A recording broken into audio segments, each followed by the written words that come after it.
So రైతు కూలీగా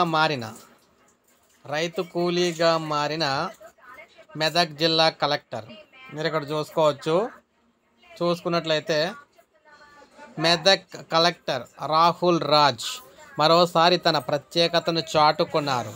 కాసేపు రైతు కూలీగా మారి స్వయంగా పనులు చేశారు. అదనపు కలెక్టర్ నగేష్తో కలిసి మెదక్ మండలం పాతూరులో ధాన్యం కొనుగోలు కేంద్రాన్ని పరిశీలించేందుకు వెళ్ళిన కలెక్టర్ అక్కడ ధాన్యాన్ని జల్లెడ పట్టారనమాట. ఆయనతో పాటు మిగతా అధికారులు కాసేపు పనులైతే చేశారు. జిల్లాలో 480 కొనుగోలు కేంద్రాలను ఏర్పాటు చేశామని తెలిపారనమాట. అన్ని చోట్ల ప్యాడీ క్లీనర్లు అందుబాటులో ఉన్నట్లయితే చెప్పారు. ప్రభుత్వం ఏర్పాటు చేసిన కొనుగోలు కేంద్రాల్లోనే ధాన్యం విక్రయించుకోవాలని చెప్పేసి రైతులకు విజ్ఞప్తి అయితే చేశారు. దళాలను నమ్మి మోసపోవద్దని రైతులకైతే సూచించడం అయితే జరిగిందనమాట. సో ఈ విధంగా మనం చూసుకున్నట్లయితే కలెక్టర్ గారు చేసిన దానికి ఉద్యోగులందరూ కూడా హ్యాపీగా ఫీల్ అవుతున్నట్టుగా తెలుస్తుంది ప్రభుత్వం కూడా.